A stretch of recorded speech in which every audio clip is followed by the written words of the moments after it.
அட! என்னடா இப்படி இருக்கு மனுஷ வாழ்க்கைன்னு ஃபீல் பண்ண வச்சாச்சு அபிநய் அவர்களுடைய இறப்பு.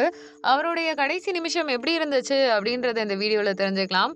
அபிநய பொறுத்தவரைக்கும் கல்லீரல் குறைபாடுனால சிவியரா சிகிச்சை எடுத்துட்டு வந்துட்டு இருக்காரு. சீக்கிரமே டிரான்ஸ்பிளான்ட் பண்ண போற நிலைமையில தான் இருந்துட்டு இருந்திருக்காரு. அப்படி இருக்கும்போது டெய்லி நைட்டு சாப்பிட்டதுக்கு அப்புறமா கொஞ்ச நேரம் வாக்கிங் போயிட்டு அப்படியே நிம்மதியா தூங்குவாராம். இதுதான் வாடிக்கையா இருந்திருக்கு. காலையில வாக்கிங் போறதும் பழக்கமா இருந்திருக்கு. அவருக்குன்னு குடும்பம் யாருமே கிடையாது. தனியா தான் வாழ்ந்துட்டு இருக்காரு. மனுஷன் பாவங்க. ஏன்னா, இப்ப காலையில அவருடைய நண்பர்கள் வாக்கிங் மேட்ஸ் எல்லாம் இருப்பாங்க இல்லையா? அவங்க இவர் வந்து ரொம்ப நேரம் ஆயிட்டும் எந்திரிச்சு வரலையே அப்படின்னு கதவு தட்டும்போது ஒரு ரியாக்ஷனும் இல்லையாம். தூக்கத்திலேயே இறந்து போயிருக்காரு. மனுஷ வாழ்க்கை அப்படின்றது ரொம்ப கம்மியா இருக்கு. துள்ளுவதோ இளமை படம் பார்த்து வியந்து போய் ஃபயர் விட்டவங்கலாம் பல பேரு. தனுஷ விட இவருக்கு தான் அதிகமான ஃபேன்ஸ் எல்லாம் இருந்துச்சு. அப்படி இருக்கும்போது அந்த மனுஷன் இப்ப இறந்து போயிருக்காரு. அவருக்கு குடும்ப உறுப்பினர்கள் இருந்திருந்தா அவருடைய இறப்ப தள்ளி போட்டிருப்பாங்களோ என்னமோ! இயற்கை அப்படின்றது ரொம்ப மோசமா இருக்கு.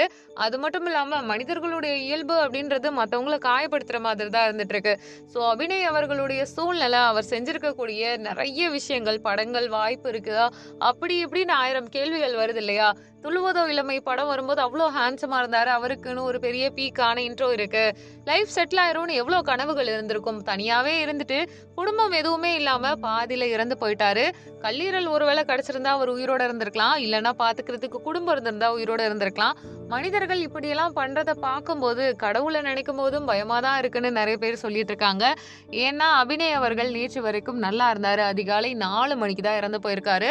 அது மட்டும் இல்லாம அவருடைய இறப்பு அப்படின்றது யாரையும் தொந்தரவு பண்ணாம, யாரையும் ரொம்ப நோகடிக்காம, ஒரே நிமிஷத்துல முடிஞ்ச மாதிரி ஆயிடுச்சு.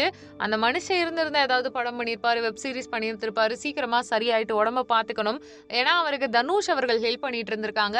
அதுக்கப்புறமா இன்னொரு பக்கம் யார் உதவி அப்படி அதிகமா பண்ணிட்டு இருந்ததுன்னு பார்த்தீங்கன்னா, பாலா தான். ஸோ, இப்போ பாலா கடைசி நிமிஷத்துல அவர் இருக்க இடத்துல கூடவே இருக்காரு. மனுஷனுடைய உலகம் அப்படின்றது எவ்வளோ மோசமா இருக்குன்னு நினைக்கும்போது வருத்தமா இருக்கு. உங்களுடைய கருத்த கமெண்ட் பண்ணுங்க. நம்ம சேனல லைக் பண்ணுங்க, ஷேர் பண்ணுங்க, சப்ஸ்கிரைப் பண்ணுங்க.